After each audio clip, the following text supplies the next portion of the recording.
الدین سیوطی کے بعد نہ ہندوستان میں نہ عالم عرب میں امام احمد رضا کے ٹکر کا نہ کوئی محقق پیدا ہوا ہے نہ کوئی مجدد پیدا ہوا ہے۔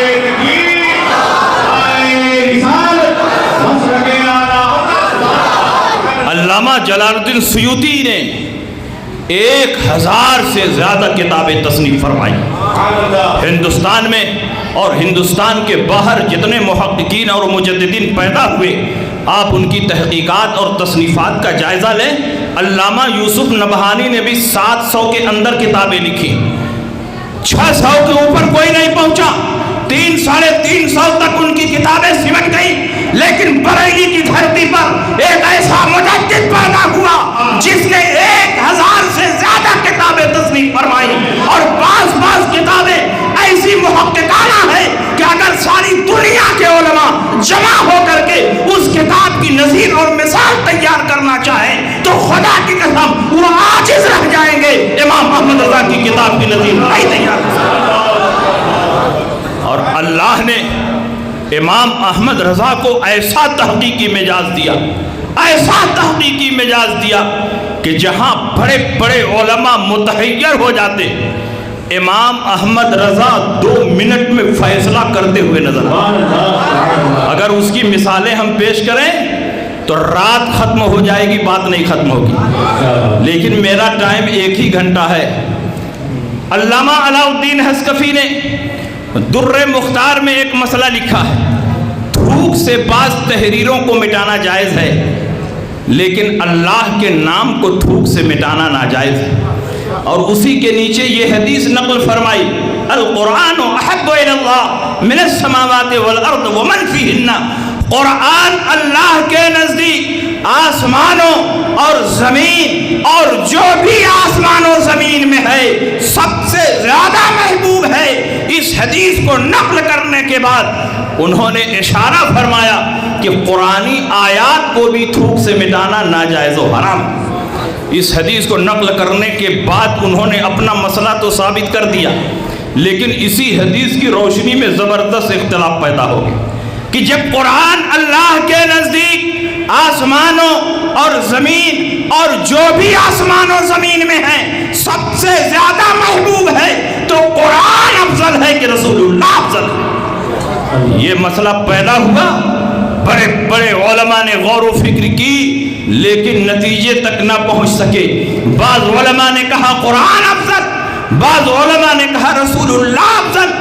علامہ شامی رحمت اللہ علیہ نے جب اس مقام پر حاشیہ تحریر فرمایا تو آپ نے لکھا کہ حدیث سے یہی ظاہر ہو رہا ہے کہ قرآن افضل ہے، لیکن مسئلہ اختلافی ہے، الاحوط الوقف، احتیاط اس میں ہے کہ توقف کیا جائے۔ نہ میں یہ کہوں گا کہ رسول اللہ افضل، نہ یہ کہوں گا کہ قرآن افضل، بلکہ میرا مسلک سکوت ہے، میں اس مسئلے میں کچھ نہیں بولوں گا۔ لیکن بریلی کے تاجدار مجدد اعظم اعلیٰ حضرت امام احمد رضا جد الممتار میں الاحوط الوقفوں پر جب حاشیہ تحریر فرماتے ہیں تو آپ لکھتے ہیں لا حاجت الی الوقف والمسألۃ واضحۃ الحکم عندی بتوفیق اللہ تعالی، مجھے چپ رہنے کی کوئی ضرورت نہیں، اللہ کی توفیق سے یہ مسئلہ میرے اوپر بالکل واضح ہے۔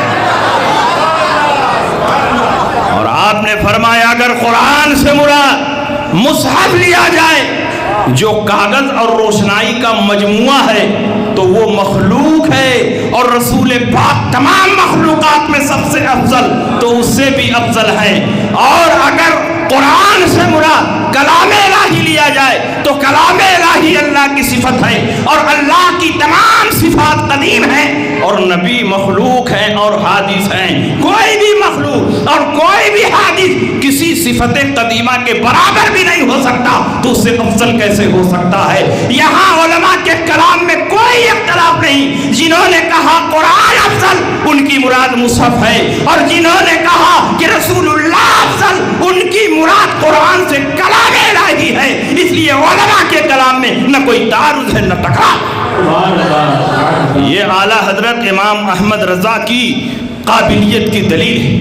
اس قسم کی ہم مثالیں بیان کریں تو کثیر مثالیں، اور اعلیٰ حضرت امام احمد رضا نے بعض کتابیں چند گھنٹوں میں تحریر فرما دی۔ جب اعلیٰ حضرت امام احمد رضا دوسری مرتبہ زیارت حرمین طیبین کے لیے تشریف لے گئے 1223 ہجری میں، وہاں وہابیوں کی طرف سے شریف مکہ کے دربار میں 5 سوالات پیش کیے گئے۔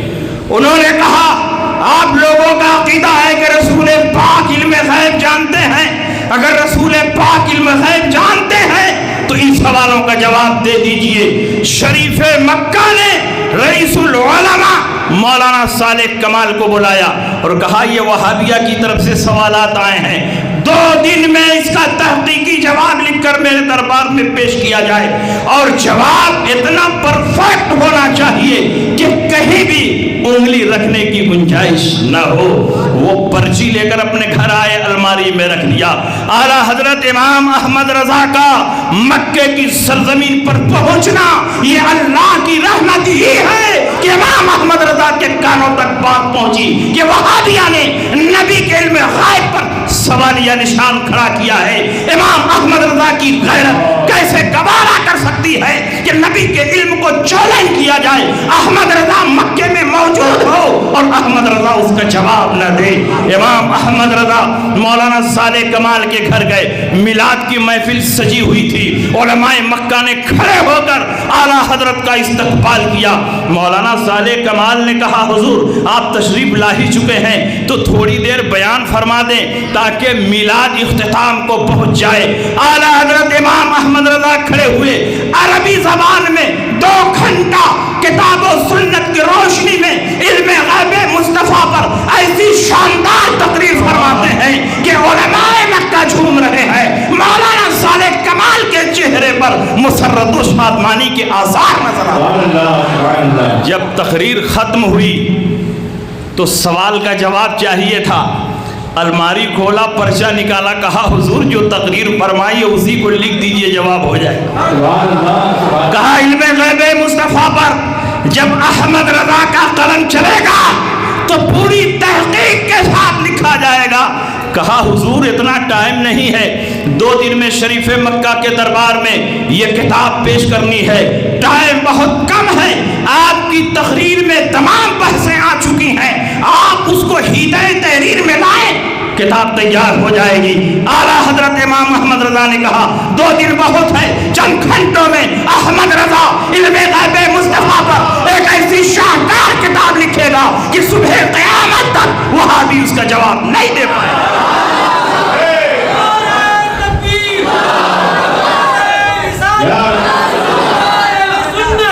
اعلیٰ حضرت وہ سوال نامہ لے کر آئے، اپنی قیامگاہ پر تشریف لے گئے، اور اعلیٰ حضرت ہم لوگوں کی طرح کوئی ٹٹپجیہ مولوی نہیں تھے، اپنے دور کے مرجع علماء، مرجع فقہا تھے، ہر وقت علماء کی بھیڑ لگی رہتی تھی، کوئی حدیث کی اجازت، کوئی فقہ کی اجازت، کوئی مسائل کی تحقیق، کوئی دعا تعویذ کے لیے حاضر ہو رہا ہے۔ کب فرصت ملے کہ امام محمد رضا کتاب لکھیں، اسی میں بخار آ گیا، شدت کا بخار۔ لیکن امام محمد رضا نے کتاب لکھنا شروع کیا اور مجموعی طور پر صرف 8.5 گھنٹے میں بغیر کسی کتاب کو دیکھے ہوئے الدولۃ المکیہ بالمادۃ الغیبیہ کے نام سے عربی زبان میں امام احمد رضا نے ایک ایسی شاندار کتاب تیار کی کہ جب یہ کتاب شریف مکہ کے دربار میں پڑھی جا رہی تھی، ابھی آدھی کتاب پڑھی گئی کہ شریف مکہ نے فیصلہ سنا دیا، اللہ یعطی وہؤلاء یمنعون، اللہ اپنے حبیب کو غیب کا علم عطا فرماتا ہے اور یہ وہاں بھی اس کا انکار کرتے ہیں۔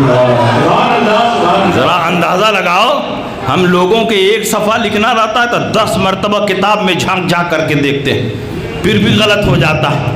اعلیٰ حضرت نے اتنی ضخیم کتاب لکھی، نہ آپ کے سامنے قرآن ہے، نہ آپ کے سامنے حدیث ہے، نہ آپ کے سامنے تفسیر ہے، نہ آپ کے سامنے ارشادات ائمہ کرام ہیں۔ خدا داد ذہانت پر بھروسہ کر کے اعلیٰ حضرت نے بغیر کتابوں کی طرف مراجعت کیے ہوئے الدولۃ المکیہ کے نام سے جو عظیم الشان کتاب تیار کی ہے، آج تک اس کتاب کا جواب کوئی نہیں دے سکتا۔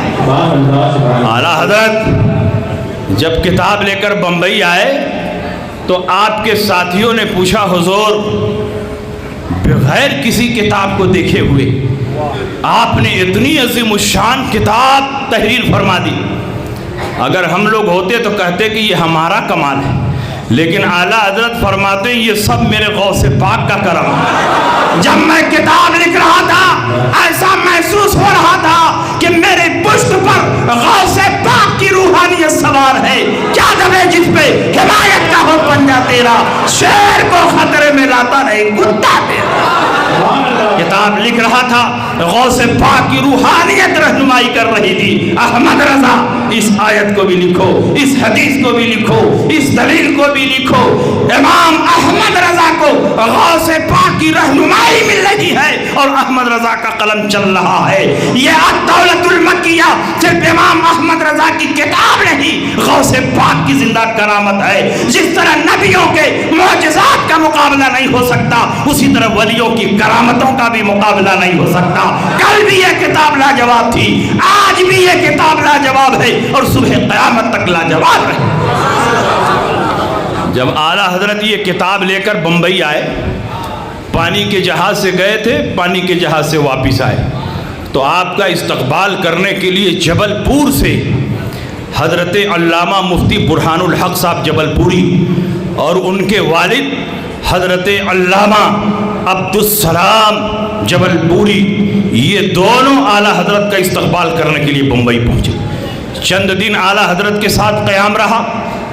اعلیٰ حضرت ایک دن باطنی کشش کی بنیاد پر فرماتے ہیں برہان میاں تیار ہو جاؤ، باندرا چلنا ہے، باندرا میں ایک مجذوب صاحب ہیں ان سے ملاقات کرنی ہے۔ اعلیٰ حضرت ولی تھے اور صرف ولی نہیں تھے، اپنے زمانے کے ولیوں کے سردار تھے۔ اور یہ میں نہیں کہتا، مجدد الفسانی اپنے مکتوبات کے دفتر دوم میں لکھتے ہیں جو مجدد ہوتا ہے وہ اپنے زمانے کے ولیوں کا سردار۔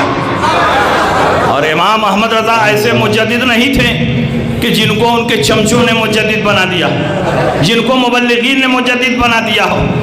امام احمد رضا ایسے مجدد ہیں کہ ان کے تجدیدی کارناموں کو دیکھنے کے بعد بعض علماء مکہ نے کہا واللہ یقول والحق وقول لو قیل فیہ انہو مجدد هذا القرن لکان حقا وصدقا، خدا کی قسم میں سچ کہتا ہوں اگر ان کے بارے میں یہ اعلان کر دیا جائے کہ یہ اس صدی کے مجدد ہیں تو یہ بات 100% صحیح۔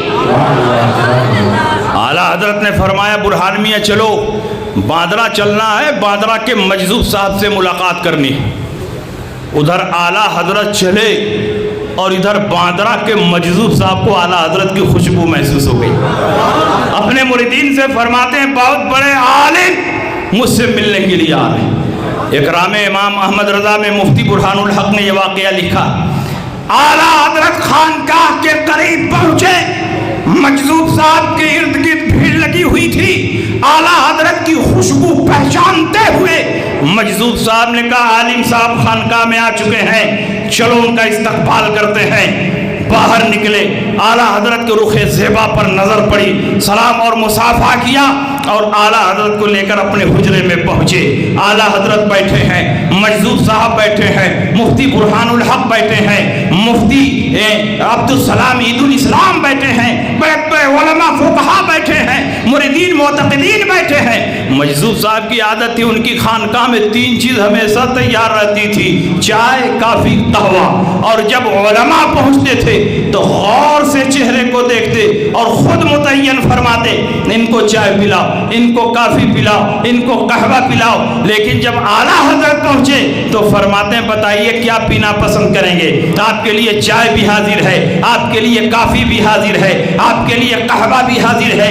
اعلیٰ حضرت بزرگوں کی بارگاہ کے ادب شناس ہے،